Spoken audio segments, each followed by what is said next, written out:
Greetings, and welcome. It's another episode of The Real Pundits presents The Geek Out. This is episode 4, which I like to actually title Never Trust the Hulk. Due to a little bit of fun on Mark Ruffalo's half, it looks like by Twitterverse he got fired from the Avengers, but probably not. Just being a whole lot of silliness with that. So this episode is actually going to be called Never Trust the Hulk. Why? Just because you can never trust him. So this week, Comic-Con. It happened. New York City Comic-Con. A lot of info got dropped. A lot of stuff that I still am questioning. But before I get into one thing that I pulled from New York City Comic-Con, I want to talk about Venom. I went out and I saw it. A lot of critics are sitting there talking really bad, like it was one of the worst movies that's come out in a very long time. I don't think it's that bad. Was it a little hokey at times? Yeah. The problem with the story is the story.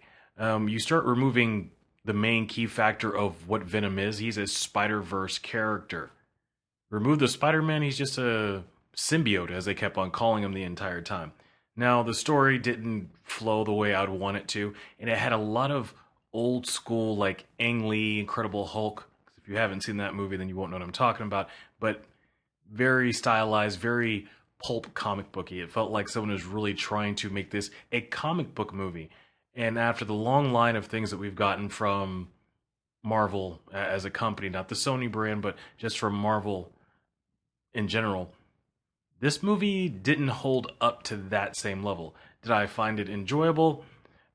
Tom Hardy's banter with Venom, the actual character Venom, I thought was perfect. It was dead on. That was what was most enjoyable about the movie. The rest of it, though, there's a lot of missed attempts in this movie, and I think that's where I'm taking from the Venom movie. They had an idea that could have worked out really well. It just didn't flow right. And this is one of those moments where, just like a lot of other people are saying on the interwebs, this should have been rated R. It had moments where you're like, oh, you got so close to doing something, but you stopped. Venom is not one of the characters that I expect to be still clean cut. It's Venom. It's one of the more violent of Superman's villains. And trying to make him into this, he's more of a hero than anything else. He just can't control the symbiote trying to eat people. No. The main purpose of this version, of the Eddie Brock version of Venom, is not that nice. I enjoyed the movie because it was a movie. I mean, there was things to enjoy about it. Some of the CG here and there got a little wonky, but in all, it was okay. If I'm going to go through and give it a score, it would be a 2.5. It wasn't bad, but it was a missed attempt because they could have done more with this. And I think the whole Sony holding on to the Spider-Verse characters so tightly is what's going to make this into a problem. Now, there are some of the other characters, total waste of time. The main female lead, just really, she phoned it in. I really didn't feel it that one time that Eddie Brock and her were actually even a couple. So I thought that maybe that character could have been adjusted a little bit or changed. Next after that, you have the ending of the entire movie. Now, this is my big spoiler thing, because I'm going to definitely get into a big spoiler, but it was already on the internet already. At the end of the movie, Woody Harrelson, for like maybe 2 minutes, not even worth bringing up the character until I did a little bit of research post watching the movie. They're continuing on. They already have it set up for a Venom 2, but that's not the only movie that they're going to be following this up with. Next up out of their entire little rundown, the movie I'm actually looking forward to is Morbius the Living Vampire. They're going to make that into a movie. That's supposed to be coming up probably before we get a Venom 2. They're talking about doing Silver Sable as an individual movie. At one time, Silver Sable, I cannot say that today, and Black Cat were a combined movie. Now, they're going to get their own separate movies. Silk, the Korean Spider-Woman, if you want to call it Spider-Man woman, is going to get their own movie. And then Kraven the Hunter is going to get his own solo movie. There's a couple of others in between there, but these are the main ones that they're talking about that are going to be coming up next. Looks like Sony's going to try to make their own quote, just like the movie they're putting out in December, their own Spider-Verse and continue on pushing out mainly Spider-Man villains to Spider-Man almost villains, anti-heroes. It's going to be a very interesting thing to do all this without mentioning Spider-Man, which is where all these characters come from, and which is one of the reasons why, going back to the whole Venom thing, it got such a low score for me. I understand you would have, there's legal reasons and wanting not to have this connected to that, because then you have to connect the Venom to the Spider-Verse, Spider-Verse to Spider-Man, Spider-Man all the way over to the Avengers, and make it all cohesive. I can understand you don't want to muddle into the movie universe that Marvel movies have actually, MCU, has actually come up with. But I think it was a little bit of a mischance by not at least acknowledging Spider-Man. Because now you have this villain, or hero, as they put it, that is just disconnected from much else. So you bring up other characters from the Spider-Man universe, and he's really not going to, none of them are going to fit because they're avoiding the whole Spider-Man thing. But why would you do that and then have your after credits thing with being into the Spider-Verse trailer and a couple extra scenes? I think that was a little bit of a missed opportunity. I'm looking forward to seeing if in the future that Spider-Man at least exists. They acknowledged that he was from New York, so that part was a little bit closer. Okay, they're acknowledging the fact that Eddie Brock is from New York, but they did not even mention the spider. There was no spider connection at all. So I'm waiting to see where they go with it. There were some really cool comic book panel scenes, and I love the characterization of Venom. I just think they kind of dropped the ball on making this a little bit more than what it could be. Now, as far as the money side of it, it made some money, so that means there's a good chance that we're going to get a Venom 2. But at what chance are we doing this? We're going to have one of the most iconic battles missing one of the most iconic people, because it was Venom, Spider-Man, and Carnage that made an ultimate battle, and that's where you started seeing Venom going, you know what, I might have to side with Peter Parker. So am I looking forward to seeing just Carnage versus Venom, which is who Woody Harrelson was going to become, the cheesiest line in the whole movie? I'm not hyped about it. I was interested in seeing it. Venom is one of my favorite Spider-Man villains, but they didn't do anything with the story. Foundation story? Cool. Let's see what you're going to do with the part 2. Also this week, changing straight away from the whole Marvel thing for just a moment, they started putting out some information during the New York Comic Con for Hellboy. Rebooting of Hellboy. And they're saying it's not going to be a comic book hero movie. It's going to be more of a horror film. So I'm interested. You have my attention. The images I've seen so far of the character playing Hellboy look great.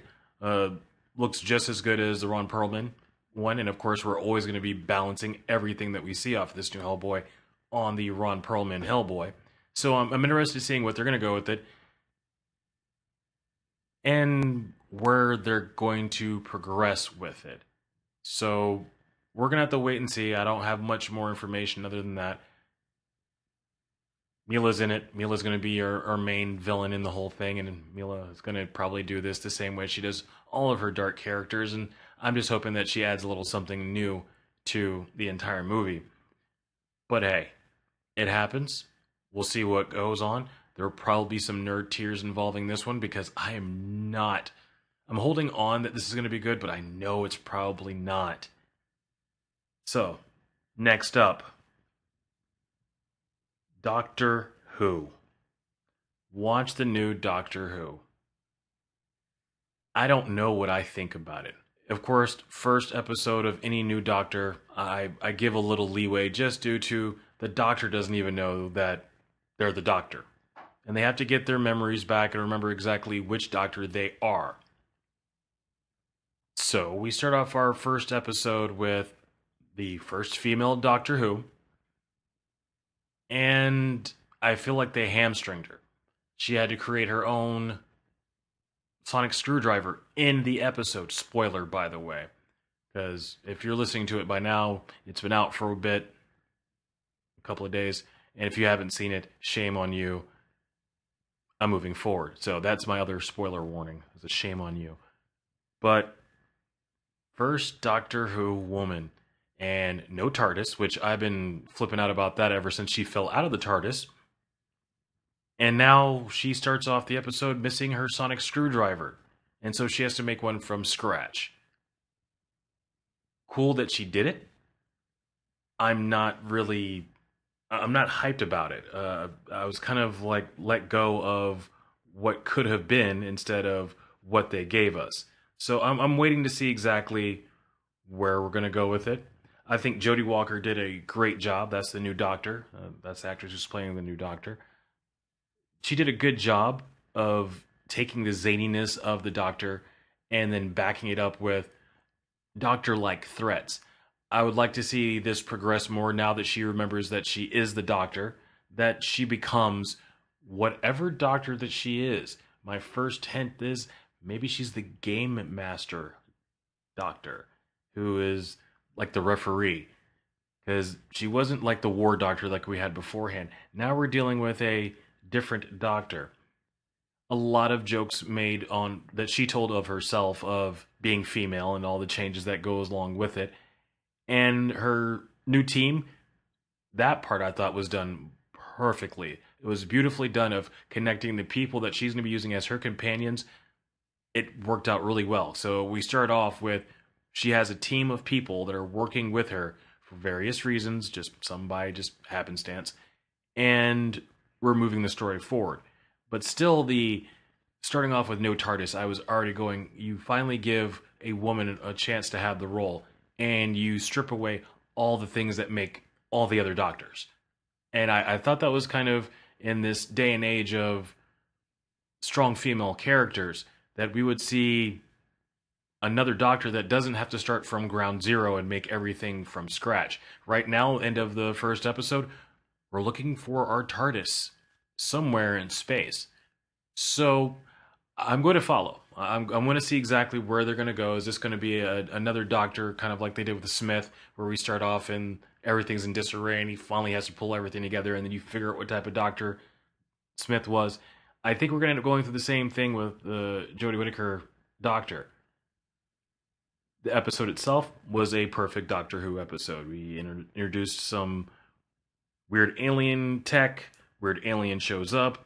He's trying to do one thing. A couple people die. And it felt like a Doctor Who episode. That part, kudos to them. The rest of it, I'm waiting for this Doctor to get her feet about herself. And it wasn't against her. It's more of how they're going to write her.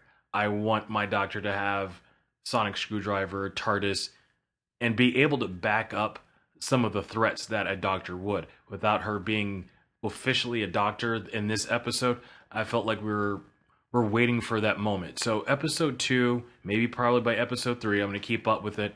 But The Woman Who Fell to Earth, I thought was a very good introduction.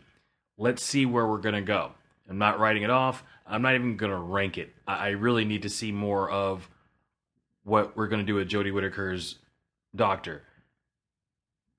I'm waiting. I really am. I want the story to become a little bit more in depth. I want to see how we went from the Capaldi Doctor and moving into this one. What changes are going to be made? Not just making her a woman, but there's things that should come along with that. Now, I don't care what her companions are. Man, woman, alien, little mechanical dog, aka Canine.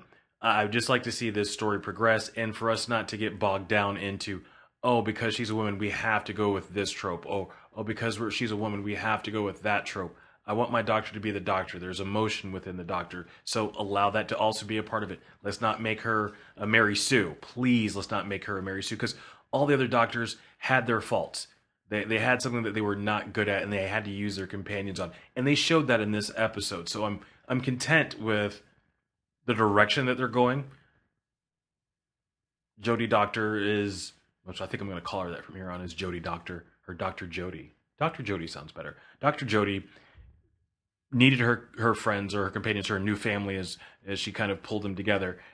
I just like to see where this goes. Once she becomes the Doctor and she has all of her assets available, will she still be the Doctor? Will she still need her companions? It's a tricky world out there. Let's see exactly what happens. So I started off this whole episode talking about never trust the Hulk. So if you don't know what happened, Mark Ruffalo was on a late night show, and from what rumors saying, he slipped what the new title of the new Avengers movie. Now there are some people who've been scrubbing, and of course the Russo brothers are, of course, you're fired on the internet. But we already know that with the fact that the Steve Rogers is no more. Well, our version of Steve Rogers is no more. Captain America finished shooting his last stuff, so Chris is gone. So that means they're pretty much done. And also gives us a really big hint, because I really wish that that information didn't come out. I wish they would have kept that Chris is still just a part of the Marvel Universe, that Chris isn't done, but now we kind of know that everybody's contracts are coming up to the end of as far as the Avengers. But Mark Ruffalo might have slipped the title of the new Avengers movie. Now, I'm not going to continue fluffing that one. I'm just going to go with never trust the Hulk. In other news, because of course this is me just recapping on a couple of things, because I'm not going to get back into Venom, because I could talk about that for a bit longer, but man, I'm waiting to see a little bit more. I'm actually dying to see a part 2 to see where they're going to go with it. But Batman the Animated Series, it's a classic for me. It's what created Harlequin. Seeing Mark Hamill as the Joker and loving him as the Joker, all that started with Batman the Animated Series. And finally, after waiting forever and ever, because of course I had access to it and I also own it on DVD. I'm amazed I don't have that one on tape. VHS. But they're remastered it, cleaned it all up, took a lot of that fuzziness that was out, and on the end of October, we're going to be getting a Blu-ray edition of the entire series of Batman the Animated Series. And it comes with little bobbleheads. Now, of course, that will go on the desk that I use for doing these podcasts, because I need other things that are Batman on here. I'm actually interested in seeing where that's going to go, because that means there's a couple of 100, 109, 110 episodes of Batman the Animated Series to watch. Looking forward to that. And I don't have to be on the DC streaming. But talking about Batman, now because of the Batman cowl being up in the air, because we're not going to be bringing back our original actors for Batman, the cowl is up for grab, and there are tons of names being thrown into the hat for the next Batman. I'm saying, whoa, do we really need to have everybody's name thrown into the hat for Batman? Why don't we just let this cool down for a little bit? Let's see what Aquaman does in December. Let's see how that progresses. Let's see how Wonder Woman 2 goes. We can hold off on a Batman. I think we have enough Batman as far as the animated side of things to hold us over until they figure out what they're going to do with the new movie Batman. Right now, I'm not even that dying for a Justice League 2, because if you have to figure out exactly where the Justice League's going, especially since no more Cavill Superman. So now we have to wait for everybody throw their name in a hat, and randomly they're going to pick one person to be Batman. Whoever it is, I really don't care, because what makes the difference is, can you be a good Batman and a good Bruce Wayne? Because that's the problem we had with some of the older ones, was sometimes you got a good Batman and a bad Bruce Wayne, and sometimes you got a great Bruce Wayne and a bad Batman. So let's put our bat hopes together for something that comes out good from this. Don't care how, but let's just see something soon. And on that note, I'm going to pretty much wrap up what I have. I talked about Doctor Who. Go watch it. Get caught up on that first episode. Let me know what you think, because there's a lot of things that are going on in the world of entertainment that I would love to hear what other people think about. I know a couple of other Whovians have watched it already, and we're going to sit down and have a little breakdown conversation about that, and see what they think, and maybe I'll come and bring that back to the Geek Out. And if you saw Venom, what did you think of it? I mean, it wasn't that bad of a movie. It just wasn't a great movie. It was a missed opportunity. So we have to go from there. And no, I have not forgotten about the whole Iron Fist thing. I just finished up with the ending of season 1. Going to start into season 2. I'm going to give my little send off to it and then start on giving those things out. And if there's any other movies you want to talk about that are not geek in material, feel free to hit us up on the Real Pundits podcast. That drops every Thursday, and we always have something new going on. And we also have something in the mix coming up very soon. Maybe a Nerd Tears t-shirt. Who knows? It'll also be the fact that we are getting the Real Pundits t-shirts being worked on as I speak. So, the future is looking mighty bright, mighty bright. So, keep listening. Please, if you have anything you want to say, hit us up at the mailbag at therealpundits.com. Of course, point it out for it to being the Geek Out, and I will definitely talk about it on the air. Anything else that you have, hit me up on Twitter, ANA Real Pundit, and that is basically the show for this week. Try to keep them short, just hit a couple of points that I can't normally talk about on the Real Pundits. One day I'm going to get them to talk about something fun. But that is the show. Everybody, take care of yourselves and continue being geeky. Enjoy life.